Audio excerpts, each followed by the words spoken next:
Welcome to Saints on Cinema. I'm Tim Wild, and with me once in a while is that's your cue. Josh Edlow. How exciting! And we are back. It's been a while. We've been waiting for some technical stuff to get resolved and some scheduling stuff to get resolved. And we're here to do a podcast because we don't have any titles because there's no specific features on anything. So we have nothing specific we're going to talk about because Josh didn't watch his homework assignment that he came up with. So here we are. And I just want to address right here that there's a square right. How do I do that? Here, that I can't do anything about. It's just is there, so you can deal with it. Something wrong with my. Is that a square of me? What? Is that a square of me? Is that what you're saying? No, on my. Don't you see on my picture is a little square right here, a big black spot right here? Here. Yeah, but it's got my face in it. No, well when I record, it's not showing you there. I don't think it's. I think it's going to be there. If it's not, I'm just going to cut this part out. Anyway, so here's the thing. This morning there was a big earthquake in Salt Lake. When I say big, I mean big for Utah. It was not big for California. It was a 5.7, and it woke me up. And there's some figurines behind me that fell down, rained upon me. So it was raining Superman. Hallelujah, right here. And Josh was really worried that he might lose me in some catastrophe. So he's like, "Hey Tim, we need to record tonight." I said, "Great, what are you talking about?" And he said, "I don't really have anything. And we can talk about all these movies that I just got on Amazon that you already told everyone about on every social media platform because you're desperate for attention, as am I." And so I was like, "Okay, well, I've not seen a bunch of those movies in a long time." And he was like, "Well, I'm gonna watch Weekend at Bernie's." I said, "Okay, great, watch Weekend at Bernie's, and then we can talk about it tonight." So I raced home from work. I scrambled, go get dinner, put gas in my car so I don't have to worry about that in the morning. And I put in my copy of Weekend at Bernie's, and Josh fell asleep. So we're not going to be talking about Weekend at Bernie's. Instead, we're just going to be rambling. Hold on, let's be clear. Let's share the whole story here. Okay? That was the whole story. First of all, I didn't just fall asleep. I ate a hamburger that was really good that caused me to fall asleep while watching Family Feud. Okay? That is not my fault. Yeah, we don't. Kind of my fault. I'm sorry that I enjoy hamburgers that much. And that you're like, I have seen man, after you have a heavy meal, it puts you out. Yeah. Okay. All right. As I said, I had salt and vinegar kettle chips, Tim, and those were just amazing. And it's been a while. All right. Anyway, you're just making excuses because you fell asleep because you're like 80 years old. So we don't have a specific agenda. But we were just one of us has a 4 in the beginning of our names and a 4. Yeah, you have a 4 in the beginning of your age, right? Oh, you're talking about on the age. Yeah, talking about your age. I just turned 40. What of it? I just woke up. I'm a little slow. Yeah. Okay. Anyway, I don't need my midday naps like you do, old man. I'm tired from my time at the gym. Anyway, so. Things have been a little different, so we're just going to talk a little bit and catch up on this video because we have the coronavirus plaguing the nation's common sense and compassion for each other. And then we have earthquake in Utah, and we have everyone just freaking out that it's like the end of the world and the apocalypse time. So what do? We spend our focus on, or put our focus on movies, and we're going to discuss some movies. We decided, hey, let's talk about movies we're watching while everyone around us in the world is panicking. So first of all, I just want to say that this quarantine has not affected me. I can't really stay home. I'm still working every day, and I'm not afraid of it. I understand it's not about being afraid while you're quarantining. We're not gonna go into this virus stuff, but I understand that it's just everyone should be isolating themselves so that there's a lessening of a spread, so that after a couple weeks it'll die out a little bit. We're just kind of quelling it. I get that. I don't have that luxury. Josh is at working from home, and he's watching movies and falling asleep on his couch. Well, today I actually did go into the office. I had to meet with a couple of clients. There was a meeting that I'd set up, so not exactly working from home today. But yeah, here in California, we haven't had any fancy 5.7 earthquakes or anything like that, but people are definitely freaking out, and everybody's on lockdown for the most part. So it's interesting time. What was when did you first hear about the earthquake? Just from like Facebook posts and stuff? Was it like newsworthy out there? Yeah, I heard it just based. I have a lot of friends in Utah, and then you're in Utah too. And just saw some posts about it, and then looked it up, or I actually not looked it up, but I was watching like CNN, and it came on CNN that there was an earthquake in Utah, and I was like, oh, interesting. Huh. So that's weird. I'm like kind of like, oh, we're like national news that little Utah made it on CNN. It's like, yeah, no one. Well, it's interesting. I mean, yeah, this is really an unprecedented time. Like I tried to tell my kids, like, you guys should really recognize, like, this is something that I've never had in my lifetime. And 20 years from now, I mean, we're living through what 20 years from now will be in the history books for people who are, going through school, right? Like, oh yeah. So you're talking about the virus and the quarantine and stuff. Yeah, I mean, when this your is kids, really. Our kids grow up, they'll be able to look back and say, "Holy cow! Remember that one crazy spring?" I mean, when you think about it, right? I mean, the only other thing that I've ever remember where life completely stopped in all of America was 9/11, yeah. And that was only a couple of days. Well, I mean, the way that like it really shut down the whole country, it was just like a couple of days, maybe a week at most. Here, I mean, they're talking months. Yeah. And that's just really shocking. So lots of time to, watch movies. I mean, I do expect that that soon we'll all be working from home full time, and with that ends up, time to watch movies. My Amazon list of movies have come in the last few days. I'm very excited about it, and so Weekend at Bernie's was on that list. So here we are. So so you didn't own it? Did you just have a urge to watch it, and then you like looked for it, or you just kind of went through a big list on the website and then you found it, or what? How'd that happen? Yeah, I mean, it's kind of, this is the same way I was when like dating myself, but back in the day when Blockbuster used to have like 4 for $20 deals on movies and things. Right. I would go, yeah, I should get that movie. I don't know why I don't have it, and I would buy it, right? And so same thing. I was just going through an Amazon list, and there were just a bunch of movies that I kind of wanted to, I wanted to own. Yeah. And so like, you know what? Let's buy them. And we did. And I got some newer ones like Jojo Rabbit, Midway, and some older ones like Weekend at Bernie's. Not R? Midway not R? No, it's not. And Mrs. Doubtfire and The Water Boy, Can't Hardly Wait. Which I'm actually really excited. I can't hardly wait to watch it. Wow. See what I did there? I see what you did there. I wish you hadn't done it, but I saw it. All right. And then Better Off Dead. We're going to come back we're going to wrap around and talk about that one sometime, because that's one of the Saints on Cinema fan base's all-time favorite movies that we are like, okay. Well, that actually, I think that movie was the one, that and Kindergarten Cop. Those were the two movies that I went specifically on Amazon to buy. And then it just kind of spiraled from there. But Better Off Dead, I saw it a long time ago, and it was fine, but I did not think it was as good as everybody else is talking about. So I'm going to give it another shot and see if I have a change of heart now. Yeah, we'll have to. I haven't seen it. We're going to have to come back and specifically highlight that movie for our fans, definitely. So my question for you, Tim. Yeah. You're not technically really quarantined yet, or self-isolated, or whatever you want to call it. You're not on a shelter. Here in California, there's a lot of different counties that are in shelter-in-place mode. And here in Sacramento County, it's not an order, but it is a strong recommendation that you don't.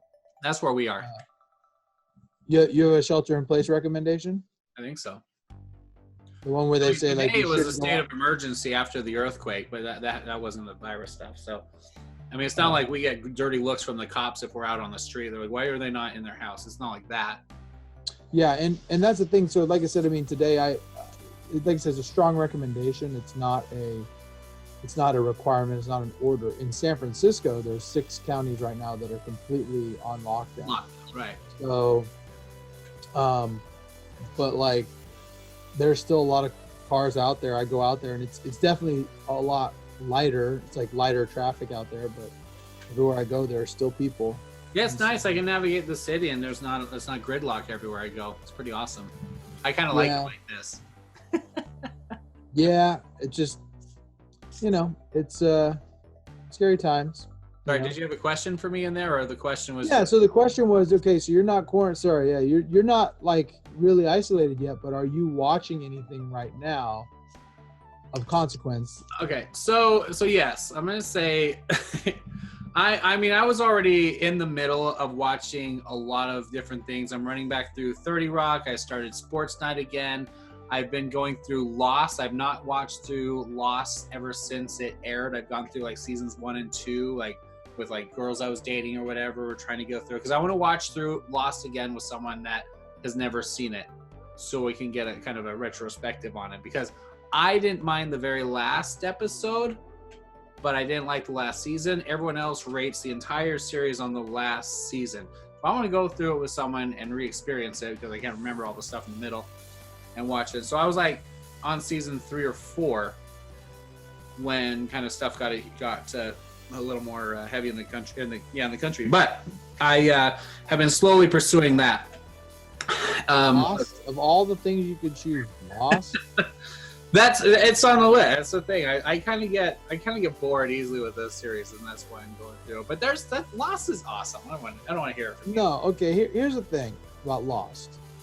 So I remember I started watching it, and I was very interested till I saw the polar bear, and then I was like, nope. Polar bears in tropical climates can't happen. It was like the 4th episode or 3rd episode. I know, but then my friend who recommended it, he said to me, he goes, "Oh no, it's all gonna make sense. Just keep watching. They explain everything." And I was like, okay.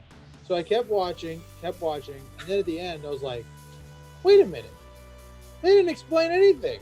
I was like, and on top of that, also, I never found out why that polar bear was on the tropical island. Yes, they did. They explained the polar bear. What? They explained the polar bear. No, they don't. Yes, they did. They put him in they were in the zoo, remember?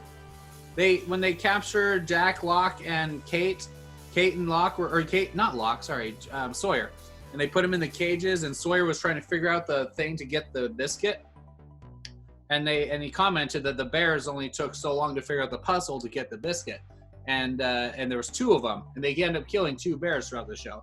So the bears were part of their little mini zoo that they had there. Now, why they had the zoo and the aquarium, which explains the shark that was cruising around with the Dharma symbol on the tail, they talk about that too. But there was a little animal thing going on over there with their research or whatever. They didn't explain exactly what they were doing there, but they explained why there was a polar bear on a tropical island. But you're right, they do continually, every episode, add new and new mysteries, and by the time we got to the last season, they didn't wrap up like a third of it. And especially like the big stuff, like what was going on with Walt, stuff like that. That was what was frustrating. But anyway, yeah, so I'm just trying to go back through that because I want to re-experience some of the story, because I don't remember the middle part.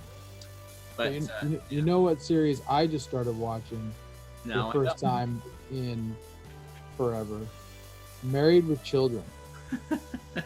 And I gotta tell you, so I've only gotten 5 episodes into the first season. I literally just started watching it this week. Yeah.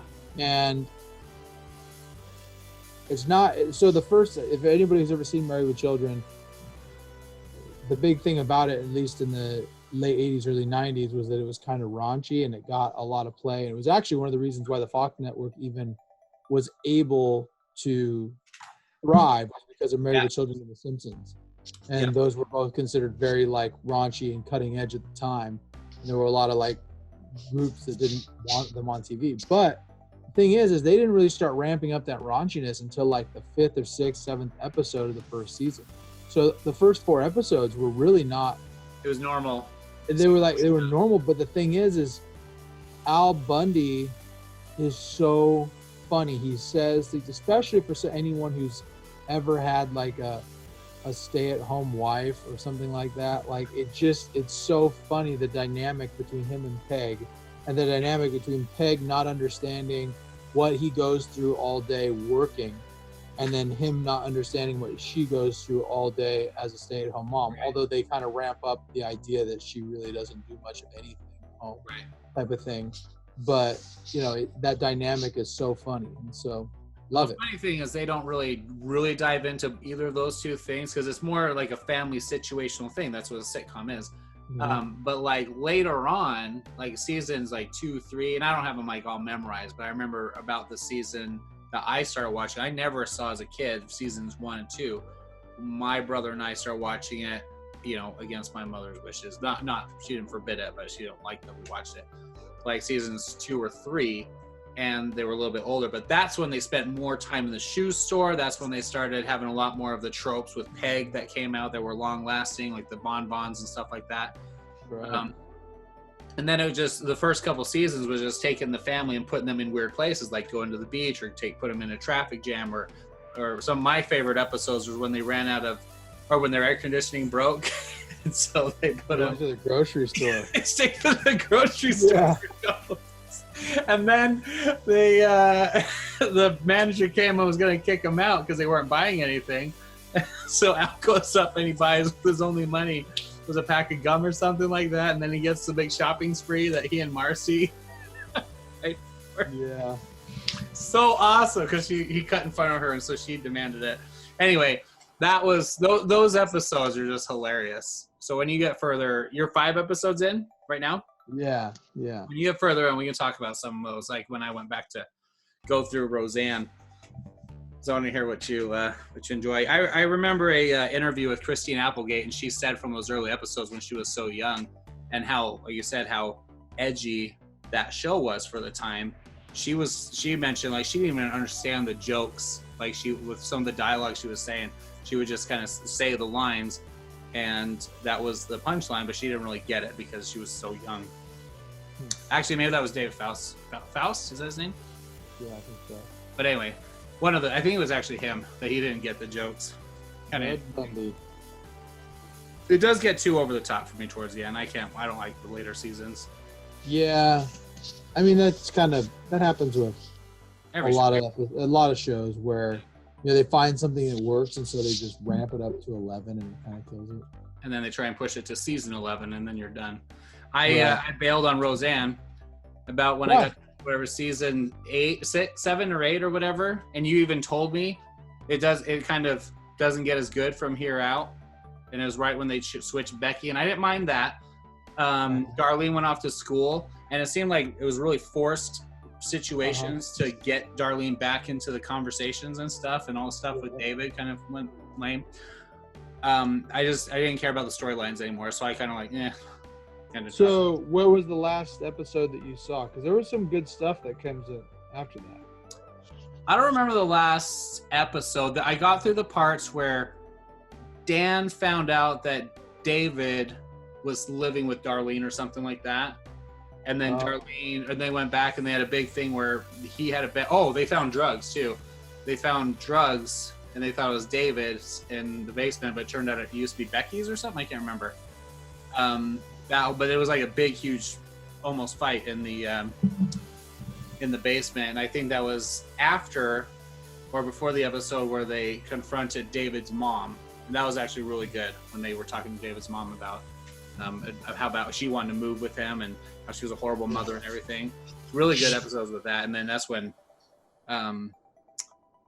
Roseanne saw the real situation and talked him into it. Oh no, there was also, I think this was the last episode I saw, was where Dan he got drunk and he went to his dad's house. Dad's house, and freaked out his stepmom. Yes. Yeah. And then he went back the next day to apologize and have the conversation with him. And that's where they were like, our relationship is what it is. We can't fix it. We should just endure life, and just have the appropriate respect for each other. And then they sat down and started, and he goes, the dad's like, you got to fix this radio. He's like, I don't even remember breaking that radio. He's like, you didn't. Yeah. It's been broken for months. I think that was like one of the last episodes I saw. That's how far I got. So you know what was one of my favorite episodes was the one where Roseanne discovers that Jackie's boyfriend Fisher was abusing her.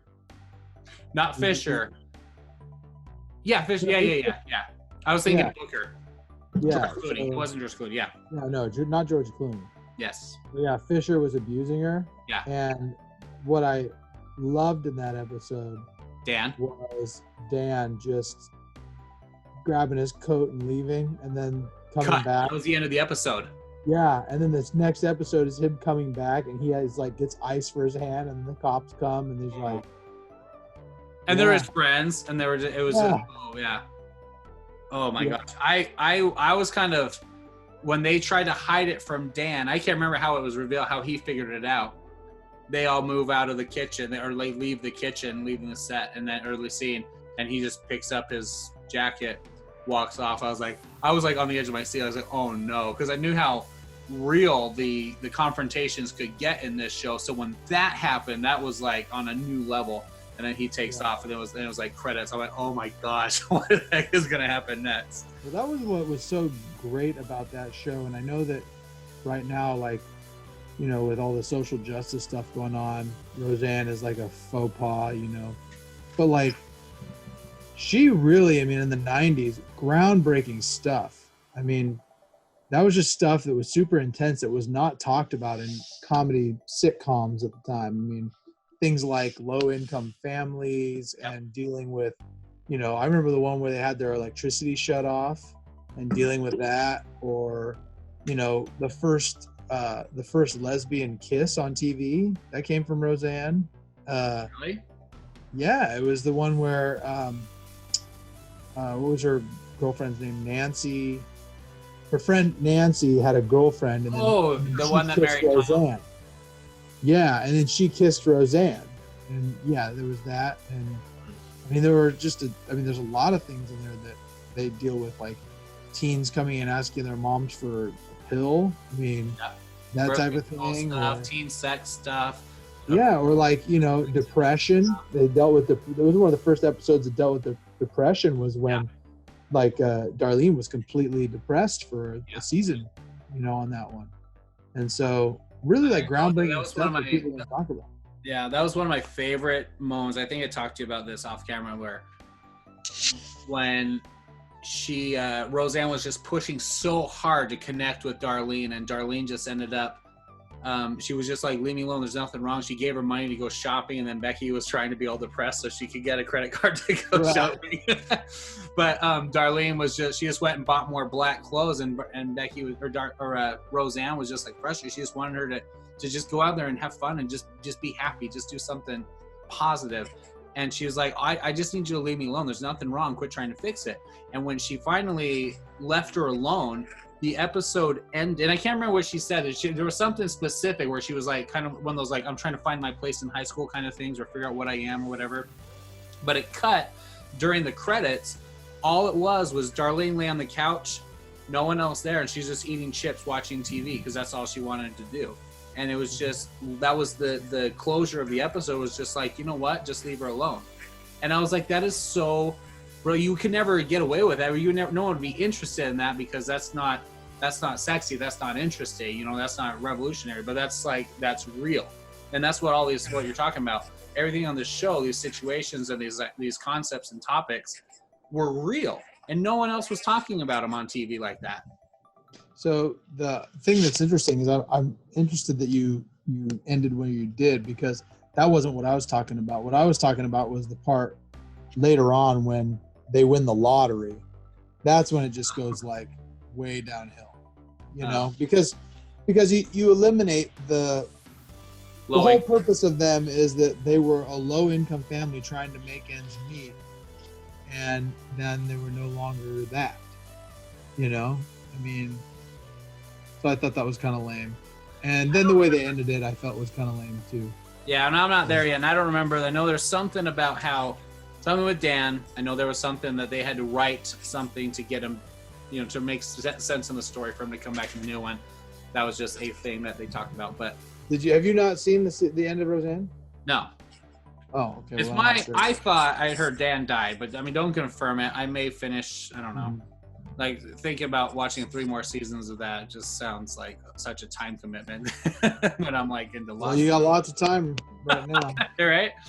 But it was similar. My brother was telling me, I can't remember it, but at the end of Married with Children, my brother said, if I remember what he was telling me was that like they win the lottery or something like that and they get all this money and then like something crashes on their house or something like that and then it's like all gone or something stupid. It's just, I don't like the series back then. They always ended with either the family moving away and that was the end. It was just a big sad moment, or something just to throw the whole concept off the rails, like a poor family becoming rich and then something happened. I don't know. I can't think of a lot of satisfying closures to a series. Of course, I haven't gotten to the very end of many series, but that's okay. What about movie-wise? What have you been watching? So here's the thing. Last week, hilariously, because the United States are freaking morbid, I don't care what Netflix puts on there, but trending last week was Outbreak. With all this the virus, you know. Yeah. I never saw Outbreak. And I sat down one night, and it's very rare for me that I can sit down and watch a brand new movie that I really want to watch because it takes my attention. I always have things playing while I'm doing other things. I sat and I watched Outbreak for the very first time. And in my film class, last year we watched the opening scene, how it's that one long shot where he's following him through the lab and going into different rooms while you see the monkeys and all that stuff.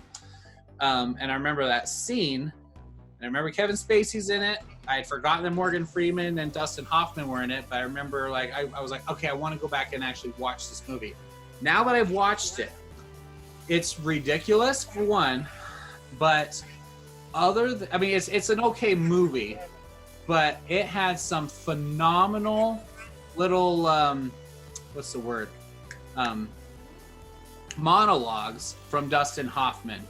Some good character stuff like Kevin Spacey's death scenes, things like that. There was some really, I guess, spoilers for a movie 30 years old, but you know, things like that. But that was one thing I enjoyed was some of how passionate he got, like in the helicopter scene at the very end where he was talking when the bomber was coming in and he was sitting there on the radio telling them, you know, why they need to call it off and everything. Those little speeches were like really good. That made it like really. Hoffman is generally really good at that. Yeah. You know. Like, I don't know if you ever saw the movie Runaway Jury. Mm-hmm. The movie was not very good, but the book was really great. And it's a John Grisham book that they turned into a movie. John Cusack's in it, which should make it better than it was, but doesn't. And but Dustin Hoffman plays the plaintiff's attorney in that. And there's this whole monologue where he's talking. So Gene Hackman plays this jury consultant who's like the best that money can buy, and the defense buys him, and they try to skew the jury, and then meanwhile one of the jurors who recognizes Gene Hackman's character and knows who he is basically tries to get both sides. He's on the jury and he's like, I can swing this either way, give me this amount of money and I'll swing it either way type of thing.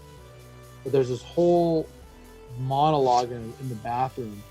And there's a dialogue between him and Gene Hackman's character where he gives this monologue about, you know, what kind of person Gene Hackman's character is, and it's just spot on. You know, and it just does a really good job. Yeah, he's so good. My Dustin kids Hoffman was so good. My kids were so good. He was good in Hook too. Yeah, that's what I was gonna say. We watched with my youngest. We started watching Dick Tracy like a year ago. We got to go back and finish it. But I went back and showed him the scene with Mumbles. I don't know if you remember. You remember Mumbles from Dick Tracy? I was like, hey, this is that guy. I watched that, and then I clicked over to Hook, and I was like, same guy. And I was explaining what a chameleon actor was. I said, this guy is he is so freaking different as a character actor. It's just so crazy. And had prosthetics between what he looks like and then what Mumbles looks like and what Hook looks like. A lot of that is from prosthetics and makeup. It's just uncanny. His performance is one thing, but it just transforms. It's so good. He's just incredible. But anyway. He is. He is. I liked the movie though. Outbreak was fun. It was. I think it's just demented that like so many people are like, I gotta watch something that's gonna get me kind of edgy about it because we're already crazy as a nation right now. Yeah. But the fact them finding that one monkey that they actually found it was the one part I was like, okay. I was just like figuring and tracking everything else. I was like, okay, it's a movie. That's fine. I get it. But then when that the one monkey was hanging out by this girl's window, I was like, you never would have seen that. You never would have found that monkey. It's just gone. Right. But that was the only part I was like, okay. Well, good. Well, yeah. So I think Kindergarten Cop or Weekend at Bernie's tonight. One of those two. I love both those movies, but my kids and I watch Kindergarten Cop at least once a year, which is a lot. I have been on a seriously big like 80s, 90s movies kick lately, which I've been in my whole life. But at the same time, like recently I've been really, really into it. And I've been watching all sorts of different things from the 80s and 90s. I watched with my youngest. I introduced him to Footloose, and he loved it. Footloose is such a good one. As long as you're watching the original and not any remake debacle that Tim seems to like. What is your deal with that? Did you watch the new one? No, and I won't. You can't not watch the new one and say that it's not as good. Yes, I can. I'm sorry. When I was dating a girl a few years ago, she loved the new one. She had never seen the original, but she saw the new one with her friends and she liked it. And we watched it several times. And then I started really liking the new one. And then I took her and we sat and watched the original. And watching the original, I was like, holy cow, this movie is so much slower than I remember. And I love the new one. I mean, I love the original. I love it. But I realized I love scenes from it. And not just the music. But I love scenes from it. But as a movie, it's really slow. It's really slow. But you can make the same argument for the original Rocky, which is the absolute best movie ever. Footloose is not a drama. Rocky is a drama. Well, what is Footloose if it's not a drama? A teen high school musical? Not high school musical, but a high school movie.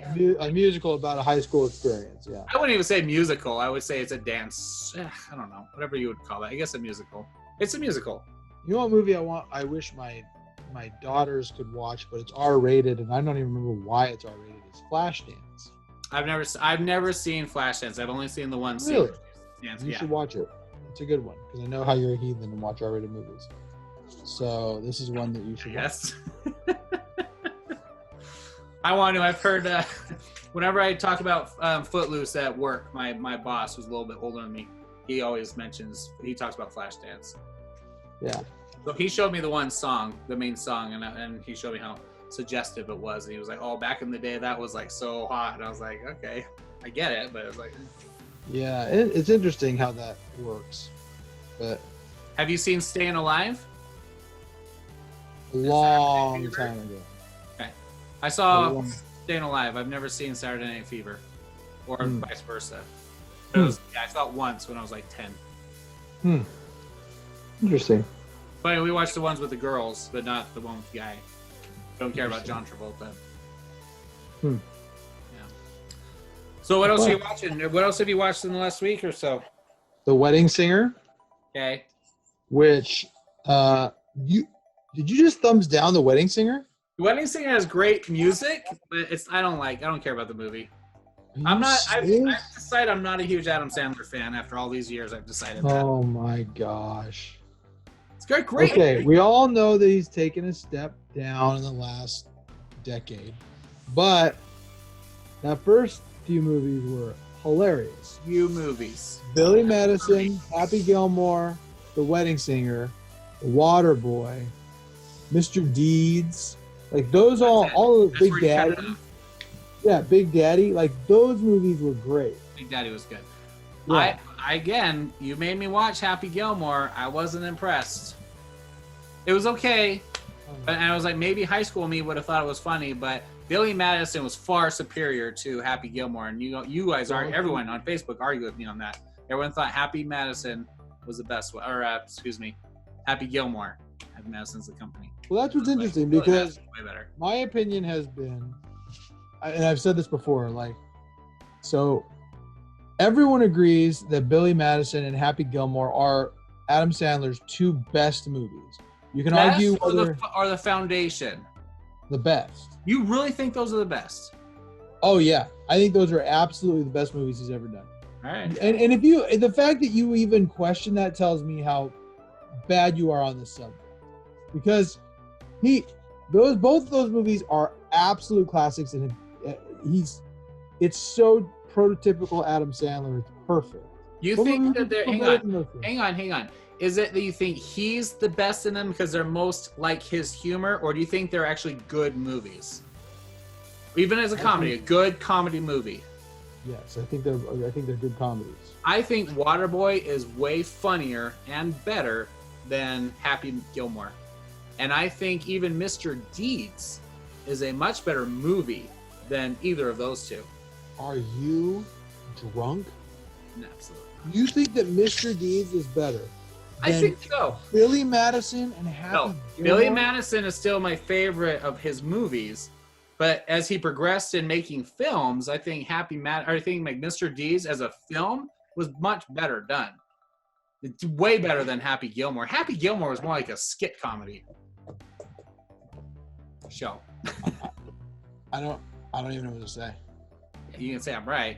Or even, what was the other? Not Happy, even Wedding Singer. I'd say Wedding Singer was a better done film, but I just didn't like care about the character. What was the other one you said? Waterboy? Waterboy, Mr. Deeds, Big Daddy. Big Daddy was definitely a better film than the other ones. A better comedy. It was a better story. It wasn't like, here's a gag, here's a character with a gag, here's a character with a gag. It was just, here's a stream of characters, even these characters that had quirks or tropes about them, it flowed with the story. It was really solid. I would much rather go right. If I was put one in right now, I'd rather watch either. I wouldn't watch Mr. Deeds. I just don't care anymore. But Big Daddy or I guess Billy Madison, because Billy Madison is just hilarious. The character is funny. But that's Adam Sandler perfect in the core of his comedy, especially who he was back then. Billy Madison is perfect. Happy Gilmore is just a bunch of little routines, and I just didn't care. I can't even believe that we're talking. I don't even know how we could talk about this. But anyway, we need to move on before it ruins our friendship. All right. What about Happy or what's the other one you're watching? You said Kindergarten Cop. How long has it been since you've watched that? You know, I watched it. It came on TV. It's got to be at least 5 years ago. It came on TV, and I watched it. Really? And I just think it's a great movie. I think it's great because yeah, you know another one that I'd like to see again? I couldn't find it on Blu-ray is Twins. Mm-hmm. I've wanted to watch that for years. Yes, I agree. So that's a good one too. Movie. Yeah. So, and they always talk about the rivalry between Sylvester Stallone and Arnold Schwarzenegger, and that always comes up as like how they kind of did different movies. You can watch interviews with Stallone where he talks about how he was kind of pushed to do, well, I guess encouraged to do the one with Estelle Getty. Don't tell my babies. Oh, yeah. Stop or my mom will shoot. Stop or my mom will shoot. Yeah, but he did that because Arnold Schwarzenegger had done a couple of comedies, and so he had to kind of compete and keep in the same shadows as. I remember him saying specifically he didn't want to do that movie, and then someone was like, Arnold's talking about doing it, and he's like, well, I'm going to do it. Yeah, that's right. So he's like, okay, well, I'll do it. And like that's the worst of those three, between Twins and Kindergarten Cop, and then Stop My Mom Will Shoot. I can't watch Stop My Mom Will Shoot. That movie is just so bad. It's dumb. I saw it once. I don't even care. It's bad. Did you like the other one? Kindergarten Cop, and what was the other one? Twins. You just mentioned both of those were really good. But I also like Junior. You remember Junior? I didn't watch it. I saw the trailer when it first came out. I was like, what? How old was I? We were like 15 or something when that came out. Did not care. Didn't even want to bother with it. Okay, this is the question though. Yeah. With movies like what Arnold could get away with, like Kindergarten Cop and Twins, and I guess you can throw Junior in there. You take wrestlers where they come in and they try and do their comedic movies like that. And when everyone was trying to tell me to go see, what was the stupid fireman one that what's his name just did? John Cena. He just did the fireman movie. No. Did you see that? No, I haven't seen it. You know what I'm talking about, right? No. Yes, you do. Maybe a fireman movie. He's he's helping the kids or something. And he comes in, and I saw the trailer like 3 times. I wanted to kill myself. I don't know. Playing with fire or something like that. Is that it? I don't know. I just know that he's gonna be in the Fast and Furious movies. Yeah. And I gotta say, I'm not a big John Cena wrestler fan, Right. but I think his movies are actually, he does a good job in the movies. I don't not like him as I didn't mind him in Bumblebee, other than he didn't have anything to do. He shouldn't have been in the movie. The character shouldn't have been in the movie. He was fine as the character that didn't need to be there. But he does his little kid movies, and I don't even have any interest with it. And then you have The Rock doing stupid crap like Tooth Fairy or whatever, and that's dumb stuff. And then you had Hulk Hogan as Mr. Nanny and all that. Suburban Commando, It's like, why do these wrestlers, what's the deal with those? Is that, as a wrestling fan, does that like get your like feel goods or something? Like, is there something about that charm when you take them out of the ring and put them in a kid's movie that has something exciting? So here's the thing. There's only a few wrestlers that have really made like a good transition to Hollywood, right? Hulk Hogan was the first one to actually try it, and it did not go well, right? Yeah. Like he made money doing movies, but I mean there was like No Holds Barred, which was his first one, which is so terrible it's great. And then but all of his movies are like that, right? Mr. Nanny and Suburban Commando, like they're so bad they're good, right? He's so bad that he's good in No Holds Barred. The other ones I don't even want. I never went back and rewatched any of those. So The Rock is the only one that I can remember that has made a successful transition. Right. Batista has kind of done it. He's made a couple of movies now. That Stuber movie, I saw that on an airplane, and it was all right. It was all right. It was fine. But like, really, it's just he landed that role as Drax, and that's really, right, done so well for him. Where he's playing a big musclehead. Right. And John Cena is really, and he's been like this his whole career, even his wrestling career has been, he's the Rock, he's Diet Rock, right? He's like Rock Light. And so that's what he's kind of doing in film, is becoming that same type of thing. But I don't think he'll ever be this mega star that The Rock is. You know what I mean? Can you explain to me why kids know John Cena so well? Like he can like FanX and stuff. Like he hits appearances that are like celebrity appearances, not just a wrestling appearance. And I'm like, why does everyone know who he is? I don't get it. So John Cena, when he started wrestling, he did this like white rapper gimmick, and they really started gearing him towards kids, because the kids really responded to it and really liked him. And so he was really responsible for shifting. So you probably don't know much about wrestling, and most of you are probably going to be bored about this. But like in the 90s, the big thing so what happened in the 90s was there was WWE and WWF and WCW. And WCW, Ted Turner, just basically bought all of Vince McMahon's most famous wrestlers. Hulk Hogan, the Macho Man, Lex Luger, all these guys who were really big. And then he got these guys, Scott Hall and Kevin Nash, who were like two of the top wrestlers of the age in WWF, and put them on the show. And so they started killing the WWF. And the only thing that saved them was they ramped up to what they call the Attitude Era. And they started bringing out edgy characters, kind of like Married with Children, right? It was guys like Stone Cold Steve Austin who come out and drink beer and flip people off, and The Rock who would, come out and make fun of people and, tell people he's going to lay the smack down and things like that. And then Degeneration X that was running around telling everybody to suck it, right? And that really got big.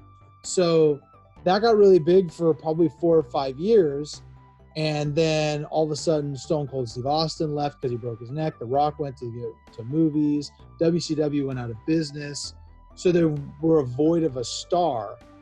And John Cena came in, and they've made him the star. And then because he appealed so well to children, they kind of ushered in this PG era where they got rid of like all the attitude stuff and then went PG. And so because they went PG, he was the champion. He was the champion for like 15 years off and on. I mean, a really remarkable run. And so all the kids who grew up watching wrestling, he's like their Hulk Hogan. So, are you interested in any? Are you done? Okay. Yeah. You were right. I would be bored. So he's like their Hulk Hogan. He's like the good, like the, my little Hulksters out there kind of. He appealed to them like that way as a wrestler. Yeah, and as a wrestling fan, it's really, so I never really liked the John Cena. And the reason I didn't like him was because I felt like he was a wannabe Rock. That's like he was a Rock wannabe, and it was all fake, you know? But not to say he's not a good guy. Like he has like by far, he's fulfilled more Make-A-Wish Foundation wishes than like anybody in history. So he's obviously a good guy when it comes to that. And, but yeah, like it's really remarkable to hear. I mean, if you look at wrestling, right? Like Hulk Hogan was really the champion and was like on top of the WWF from like 1984 to like 1990, right? Stone Cold Steve Austin and The Rock were really only big for like 4 or 5 years. Well, John Cena was the flag bearer for the WWE for like 15 years. I mean, really a long, long time. So, I mean, it's really remarkable as someone who's followed wrestling his whole life. You can't knock that. So that's why he's so big. Like all these kids, they literally grew up with him, you know? Well, my kids don't even know they only watch wrestling, but all my kids like knew who he was like 5 years ago. Like, I don't know, I just think it's crazy. So that's the thing. There are some guys, for whatever reason, they just are not bigger than wrestling, but they are more household names, right? Like everyone knows Randy Savage. Randy Savage didn't do anything outside of wrestling until he started doing cameos in Slim Jim commercials. Everyone knew who he was in the 90s and 80s. Well, and then he played the seminal role of Bonesaw in Spider-Man. Right, and again, that was like 2001. Bonesaw is ready. Bonesaw's ready. But that was like he was so old by that point. Only people that already knew who he was knew who he was. So. Yeah. So there are those guys who like people just, even if you're not a wrestling fan, you know who they are, right? Hulk Hogan, The Rock, Stone Cold Steve Austin, Ric Flair, The Undertaker. John Cena's on that list. Yeah. It's interesting. So, I want to have an episode where we'll talk about wrestling because I have a couple of characters and just want to have you explain to me kind of their context a little bit because it's interesting, especially with film, and there's some really interesting stuff that happens. So we can have a whole episode dedicated to that. I'm sure you would love that. Catering to my you wouldn't talk much. Huh? I won't talk much. You wouldn't talk much. I'll ask a question and then listen intently. And then we'll have another episode where we'll talk all about Superman movies, especially, and I'll bore the crap out of you. It'll be great. Yeah, that'll be great. Well, with all this, like I said, here in Sacramento, I mean, I have a feeling that I'm going to be like, you know, my kids are out of town, so I'm literally sitting at home by myself working, and that's it. So I'll have plenty of time to do whatever. Let's do it. Okay, so homework. Let's do personal study. You're gonna watch Kindergarten Cop and Weekend at Bernie's. Weekend at Bernie's and what? Kindergarten Cop. Kindergarten Cop. Okay. Oh, and Better Off Dead. What? No, we'll save Better Off Dead for later. Yes. Okay. That'll be. We need to highlight that for a special episode. So a commemorative episode. I don't know. All right. Anyway, okay. Well, thanks for watching. We're done for the night. We'll just keep this short. I don't know how long we've been recording. Doesn't matter. Yeah, just a short hour. So. Yeah. Without a compass tonight. So anyway, thanks for watching Saints on Cinema. We're going to try and get a little more frequent content. So if you give a crap about what we're talking about, what we're watching, we'll have a little more time in the future to spend on that and less on wrestling and less on the coronavirus. We'll be here. So stay tuned, waiting for more. But in the meantime, I am Tim Wild. And I am Josh Edlow. And I'm more awesome. We'll catch you next time. Thanks for watching. Stay so soon. Bye.